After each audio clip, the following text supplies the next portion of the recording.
네, 하나님 나라를 꿈꾸며 예수님 따라가는 귀한 예수님의 제자들 다 되시기를 간절히 바랍니다. 계속해서 사순절 시리즈를 이어가고 있습니다. 오늘은 사순절 세 번째 주일인데요. 두 번째 말씀으로 우리 오늘은 교만과 시기라는 말씀의 제목을 여러분 말씀을 나누려고 합니다. 우리가 지난주에 말씀 나눴던 것처럼 사순절이라는 것은 제2의 수요일을 기점으로 우리의 내면을 돌아보고 하나님을 바라보는 절기라고 말씀을 나누었습니다. 구체적으로 그렇다면 우리는 어떤 것을 바라보아야 할까? 이 남은 사순절의 기간을 말씀을 계속해서 살펴보려고 하는데요. 우리가 앞으로 살펴볼 것은 바로 무엇이냐면 우리 영혼의 치명적인 7가지 죄에 대해서 함께 나누려고 합니다. 4세기경부터 이 수도원, 영성을 지키기 위해 노력했던 수도원에서 이 가톨릭 중심으로 발전해온 교회 전통 중에 7가지의 죄를 대죄, 큰 죄로 정해서 사람들은 이 죄를 끝까지 싸우고 어떻게 다뤄야 할지를 열심히 노력하고 연구했습니다. 그리고 그 죄악은 바로 화면에 보시는 것처럼 7가지 대죄는 이렇게 되어 있습니다. 첫 번째는 교만, 시기, 탐욕, 탐심, 분노, 정욕, 나태, 허영, 이렇게 되어 있습니다. 8개지요. 허영은 마지막에 한 군데가 더 추가가 돼서 이제 8가지지만 전통적인 7가지 대죄라고 우리가 부릅니다. 이 죽음에 이르는 치명적인 7가지 죄는 바로 우리의 영혼을 파멸하고 끊임없이 우리가 저 하늘나라 하나님을 보는 그날까지 끊임없이 우리가 주의하고 경계해야 되는 죄로서 선정한 것입니다. 물론 성경에는 7가지 대죄라고 해서 나와 있진 않지만 수도사들이 수도원에서 그렇게 정하고 이것들을 어떻게 다뤄야 할지를 계속해서 교회 전통에서 계속 발전해 왔습니다. 그렇다면 오늘 이 7가지 중에 2가지 죄를 먼저 살펴보려고 합니다. 그 첫 번째가 바로 교만이라는 죄입니다. 특별히 이 교만이라는 죄는 이 모든 죄 중에 가장 뿌리가 되는 근원의 죄라고 설명합니다. 왜 그럴까요? C.S. 루이스라는 사람은 이 교만이라는 죄를 뭐라고 했냐면 교만이란 가장 큰 죄며 교만에 비하면 다른 죄는 벼룩에 물린 자국과 같습니다 라고 말합니다. 그러니까 교만은 엄청 큰 죄이기 때문에 다른 죄에 비하면 다른 죄는 벼룩에 물린 자국밖에 안 됩니다 라고 말합니다. 그렇다면 도대체 교만이 뭐길래 그렇게 근원이 되고 뿌리가 되는 죄라고 말할까요? 한번 넘겨주시면 도로시 세이어즈라는 유명한 영미 작가는 이렇게 말했습니다. 함께 따라 읽어볼까요? 교만이란 하나님이 되려는 것. 한 번 더 해볼까요? 교만이란 하나님이 되려는 것. 교만이라는 단어를 보면 휘브리스라는 단어를 씁니다. 언어를 보면 휘브리스가 뭐냐면 높아진다라는 뜻을 갖고 있습니다. 높아진다. 그래서 높아지는 것이 뭐가 잘못이냐? 결국에 교만이라는 것은 한마디로 말하면 높아지고 높아져서 가장 높아져 계시는 하나님처럼 되려고 하는 것이 교만입니다. 그러니까 다시 말하면 내 삶을 하나님이 아니라 내가 가장 높아져서 내 마음대로 살려고 하는 것을 교만이라고 말합니다. 하나님 없어도 되고 내가 내 생각이 가장 옳고 나의 경험이 가장 옳고 나의 공부한 지식이 가장 정확하니 내 뜻과 내 생각대로 하는 것이 다 옳아. 그것이 교만입니다. 그리고 그런 교만한 것은 또 무엇이냐면 다른 사람들을 은근히 깔보는 것이죠. 쟤보다는 내가 낫지. 쟤는 뭐 저래. 쟤는 교회 다니니까 왜 저래. 왜 저렇게 다 행동을 하고 있어 라고 하는 것이 모두 교만입니다. 그런데 여러분, 이게 뭐 그렇게 큰 죄인가요? 뭐 그 정도는 할 수 있는 거 아닙니까? 그런 생각할 수 있지 않을까요? 이사야서 14장 13절부터 15절까지 말씀 제가 읽어드리겠습니다. 눈으로 잘 따라오세요. 내가 평소에 늘 장담하더니 내가 가장 높은 하늘로 올라가겠다. 하나님의 별들보다 더 높은 곳에 나의 보좌를 두고 저 멀리 북쪽 끝에 있는 산 위에 신들이 모여있는 그 산 위에 내가 자리 잡고 앉겠다. 내가 저 구름 위에 올라가서 가장 높으신 분과 같아지겠다 하더니 그렇게 말하던 내가 스올로 땅 밑 구덩이에서도 맨 밑바닥으로 떨어졌구나. 아멘. 이 이야기는 이사야에서 바벨론 왕에 대한 이야기입니다. 하지만 전통적으로 이야기를 어떻게 이야기하냐면 천사가 바로 타락해서 우리가 아는 악마가 된 이야기를 이 본문으로 가지고 이야기합니다. 하늘에 계시는 하나님과 함께 있던 천사 중 하나가 하나님보다 내가 더 높은 자리에 올라가겠다, 하나님보다 내가 더 높은 자리에 앉아서 내가 찬양받아야겠다 라는 생각으로 하나님께 반역한 것이죠. 그 결과 어떻게 됐습니까? 하나님께서 사탄을, 그 천사를 벌하셔서 땅 밑으로 떨어질 뿐만 아니라 가장 밑바닥 중에도 밑바닥으로 떨어졌다. 그래서 사탄이 된 것이죠. 이게 교만입니다. 창세기 3장 5절 말씀도 읽어볼까요? 제가 읽어드리겠습니다. 하나님은 너희가 그 나무 열매를 먹으면 너희 눈이 밝아지고 하나님처럼 되어서 선과 악을 알게 된다는 것을 아시고 그렇게 말씀하신 것이다. 이게 우리가 잘 알고 있는 창세기의 처음 내용입니다. 하나님이 처음 만드신 사람 아담과 하와에게 하나님이 말씀하시죠. 너 여기 있는 모든 것 다 먹어도 돼, 너 마음대로 놀아도 돼, 하지만 딱 하나, 선과 악을 알게 하는 저 나무 열매 먹지 마, 제발.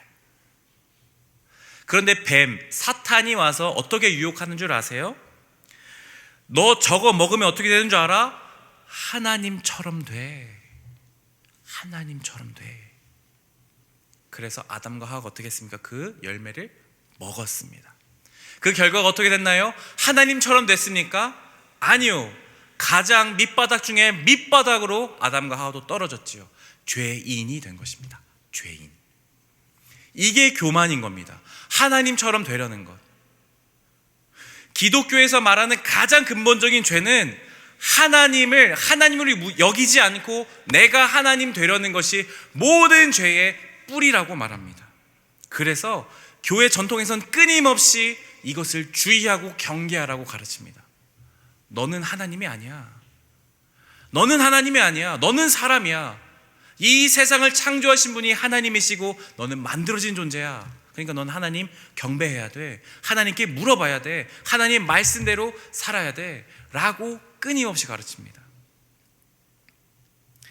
여러분, 사탄경이라고 아세요? 화면 보여주시겠어요? 우리는 성경이라고 하는 이 홀리 바이블을 믿죠. 근데 사탄을 숭배하는 사탄교가 있는 거 아십니까? 거기에 사타닉 바이블이라고 있습니다. 사탄경이라고 하는데요, 사탄경 제1장 1절이 뭔지 아세요? 내 삶의 주인은 너 자신이다 입니다. 창세기 1장 1절, 우리가 알고 있는 성경 가장 처음에 나오는 말씀 우리 한번 읽어볼까요? 창세기 1장 1절 시작. 태초에 하나님이 천지를 창조하시니라. 아멘. 두 차이가 보이세요? 성경은 뭐라고 시작합니까? 하나님이 창조주 하나님이다. 너는 피조물이다. 너는 만들어진 존재다. 너의 삶의 주인이 따로 있다고 말합니다. 그런데 사탄을 숭배하는 사탄경 1장 1절은 뭐라고 말합니까? 너의 삶의 주인은 너 자신이다. 너무 매력적인 이야기 아닙니까? 내 마음대로 해도 돼. 너 마음대로 음탕하게 살고 싶어? 그래도 돼. 하고 싶은 거 다 해. 먹고 싶은 거 다 먹어. 사람 때려도 돼. 미워해도 돼. 그래도 돼. 왜? 네가 너 삶의 주인이잖아. 그런데 성경은 그것을 가장 깊은 죄, 교만이라고 말합니다. 교만은 하나님처럼 되어서 우리가 가장 밑바닥으로 떨어지게 합니다. 교만의 특징은 또 하나 뭔 줄 아세요? 그림 하나 보여주시겠어요? 히에로니무스 보쉬라는 사람이 이 7가지 대죄를 이렇게 그린 그림이 있습니다. 그 그림 중에 하나인 바로 이 교만에 대한 그림을 이렇게 그렸습니다. 수페르비아라는 이 그림에서 한 사람이 이렇게 흰색 천을 쓰고 거울을 보고 있습니다. 근데 그 거울 옆에 보면 사탄이 그 거울을 보여주고 있습니다. 이 사람은 사탄이 보여주는 거울에 비친 자기 자신을 보면서 뭔가 만족해하고 있는 것 같습니다. 교만이라는 건 무엇이 어떤 특징이 있냐면 자기 자신만을 보게 한다는 겁니다. 나만을 보게 하는 거예요. 나에게만 집중하는 겁니다. 교만한 사람은요, 나만 아니면 돼 라는 생각을 갖고 사는 거예요. 나만 행복하면 돼. 다른 사람이 어떻든지, 하나님은 어떻든지 중요하지 않습니다. 이걸 제가 몇 번 말씀드렸지만 이것을 무엇이라고 말하냐면 자기 중심성이라고 합니다. 자기 중심성. 이게 교만, 죄의 가장 기본적인 특징입니다. 나만 집중하는 겁니다. 내가 제일 중요해. 내가 제일 중요해지면 어떻게 될까요? 내 삶의 모든 가치와 결정권과 나의 미래와 삶의 방향과 목적이 다 나에 의해서 결정됩니다. 심지어 하나님조차도 나의 이용하는 도구로 만들어버립니다. 하나님, 나 이거 하고 싶어요. 나 이렇게 성공해야 됩니다. 하나님 좀 도와주셔봐요. 하나님 뜻과 하나님 나라는 내가 모르겠고 내가 좀 성공하면 나중에 그거 잘 할 테니까 일단 하나님 내 뜻대로 좀 이루어줘 보세요. 안 이루어주시면 그대로 하나님 욕하죠. 하나님이 어디 있냐고, 하나님이 무슨 신이 있냐고, 내 기도도 안 들어준 하나님이 무슨 하나님이냐고 하는 것입니다. 그래서 오늘 잠언은 이렇게 말씀하시죠. 교만은 패망, 망하는 것의 선봉이요 넘어짐의 앞잡이라고 말합니다. 교만하면요 우리는 언젠간 반드시 넘어집니다. 패망합니다. 그게 성령의 이야기입니다. 왜요? 우리는 하나님이 아니기 때문입니다. 우리는 유한한 사람이고 우리는 한계가 분명한 사람입니다. 그래서 우리는 교만하지 말아야 합니다. 이런 교만한 사람의 특징이 또 있습니다. 두 번째는 뭔지 아세요? 공동체를 파괴합니다. 왜요? 내 중심적이니까, 자기 중심적이니까. 사람들을 무시합니다. 나의 생각과 다르면 그대로 그 공동체를 떠나버립니다. 미워합니다. 욕합니다. 뒤에서 수근수근 거립니다. 왜 내 뜻대로 안 해? 왜 저렇게 행동하는 거야? 공동체를 비방하죠. 내 중심대로 돌아가지 않으면 분노가 일어납니다. 심지어 다른 사람들의 상태를 판단합니다. 특히 저 같은 목회자가 가장 위험한 죄 중에 하나가 교만인데요. 왠 줄 아세요? 저는 이렇게 여러분 교만하면 안 된다고 설교하죠. 그러면 여러분 보시기에 제가 교만할까요? 겸손할까요? 겸손해 보이지 않습니까? 그럴 것 같죠? 아니요. 제가 그렇게 생각하는 순간 저는 바로 교만에 빠져 있는 겁니다. 제가 제일 무서운 죄가 교만인 것 같아요. 저는 목사니까 맨날 설교하니까 말씀을 잘 읽으니까 말씀을 설교하니까 나는 아닌 것 같지만 사실은요 제가 제일 교만할 위험에 빠져 있는 사람이에요. 왜요? 전 여기 앞에 서 있잖아요. 주목받는 사람이잖아요. 난 괜찮아 보이는 사람이라고 여기 서 있으면 그렇게 막 느껴져요. 그게 저의 가장 큰 무서운 죄입니다. 그걸 뭐라고 하냐면 영적 우월 의식이라고 해요. 나는 잘하는 것 같고 나는 영적으로 뛰어난 것 같습니다. 여기서는 찬양팀, 시온 찬양대 다 마찬가지입니다. 물론 잘하죠. 조심해야 되는 것은 뭐냐면 교만이에요. 나는 여기 이거 섬기니까 난 더 대단한 사람이야. 아니요. 우리 누구나 다 똑같은 죄인입니다. 교만을 조심해야 됩니다. 그렇다면 이 교만을 어떻게 이길 수 있을까? 교회 전통에서 여러 가지를 설명하지만 두 가지를 오늘 설명드리려고 합니다. 첫 번째는 따라 읽어볼까요? 하나님 통해 나를 바로 보기. 교만을 이기는 방법은 하나님을 통해서 나를 바르게 보아야 합니다. 기독교 강요라는 아주 유명한 책을 쓰신 칼뱅이라는 분이 이렇게 이야기합니다. 하나님에 관한 지식과 우리 자신에 관한 지식은 서로 연결되어 있다. 여러분 이 말은 꼭 기억해 두세요. 너무 유명한 말이거든요. 하나님에 관한 지식과 우리의 자신에 관한 지식은 서로 연결되어 있다라고 말합니다.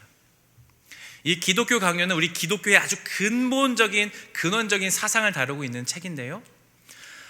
우리가 나 자신을 정말로 알려면 어떻게 되냐면 하나님을 먼저 알아야 된다고 합니다. 연결되어 있기 때문에. 정말 내가 누군지 알고 싶다면 내가 나를 내 내면을 계속 파 내려가는 것이 아니라 하나님을 알기 시작하면 오히려 내가 누군지 분명히 안다는 겁니다. 내가 나를 끊임없이 보고 파고 알려고 해도 우리는 내 스스로를 누군지 모를 겁니다. 하나님을 알 때에만, 창조 주신 하나님이 누군지 알 때만 내가 분명히 누군지 알아요. 아, 하나님 창조 주시구나. 아, 하나님 내 삶을 다스리시는 분이구나. 그렇게 통해서 내가 누군지를 아는 거죠. 아, 난 피조물이야. 나는 하나님 없이 살 수 없는 사람이야. 아, 나는 이것을 좋아하고 싫어하는 것이 하나님 날 그렇게 창조하셨기 때문이야. 그렇게 나를 아는 것입니다. 그리고 내 안에 교만함이 있는지 없는지를 바르게 보는 것이죠. 만약에 하나님이 아니라 내 삶의 주인이 나였다면 그것을 즉시 내려놓고 하나님을 다시 바라보는 것입니다. 그것이 교회 전통에서 가르치는 첫 번째 교만을 이기는 방법입니다. 교만 이길 두 번째 방법은 공동체에서 훈련받는 것입니다.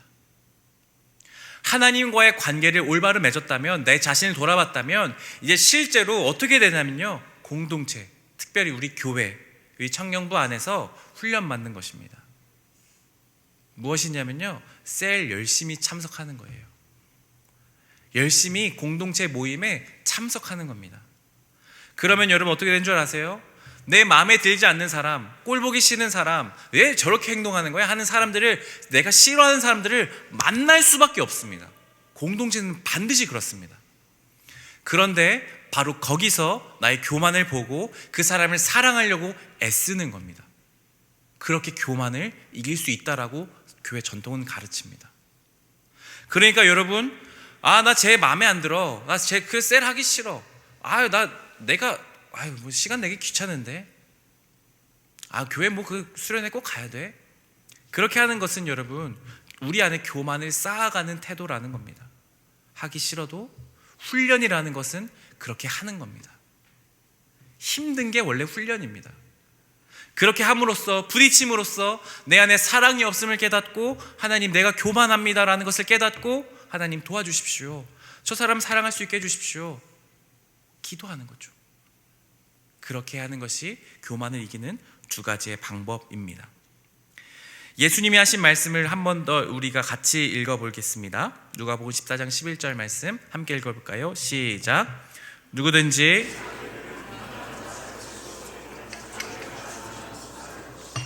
이 진리를 기억하십시오.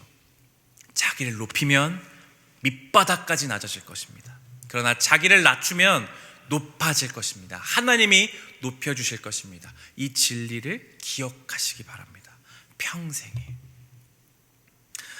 우리 영혼을 파멸에 이르는 7가지 대제중 두 번째 죄를 살펴보겠습니다. 그것은 바로 시기입니다. 시기. 화면을 보여주시면 이 시기라는 것은 무엇이냐면요, 이 시기, 영어로 envy라는 영어 단어 아시죠? 이 어원을 살펴보니까 라틴어 인비디아라는 단어에서 왔답니다. 이 인비디아가 뭐냐면 자세히 보다라는 뜻을 갖고 있습니다. 그러니까 시기라는 건 무엇이냐면 나에게 없는 것이 다른 사람에게 있는 것을 바라볼 때 느껴지는 불편함이에요. 나한테는 이게 없는데 민우한테는 저게 있으니까 쟤는 왜 저게 있는 거지?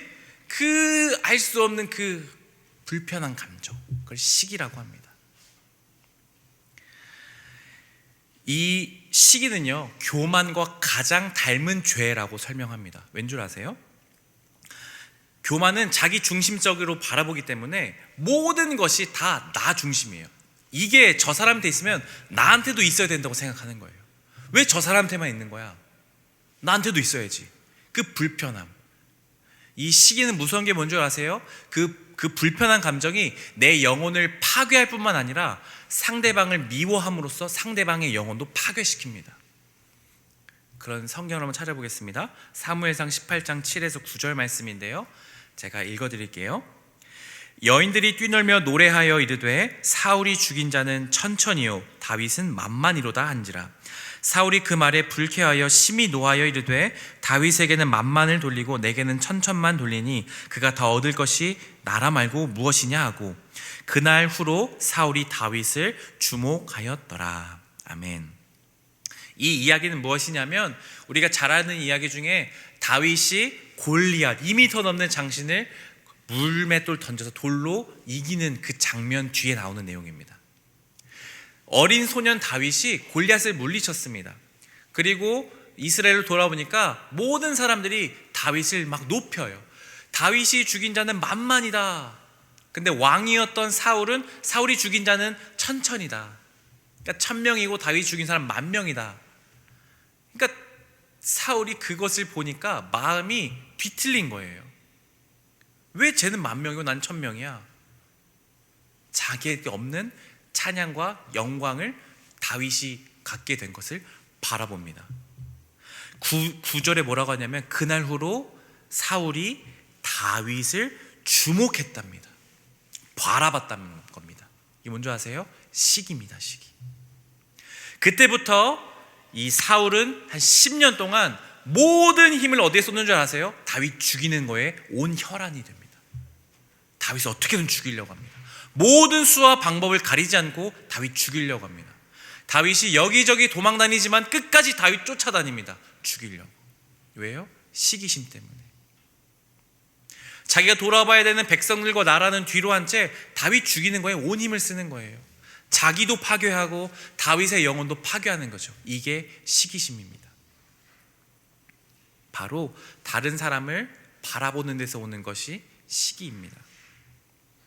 여러분, 우리 중에는 시기심이 있을까요? 없을까요? 있죠.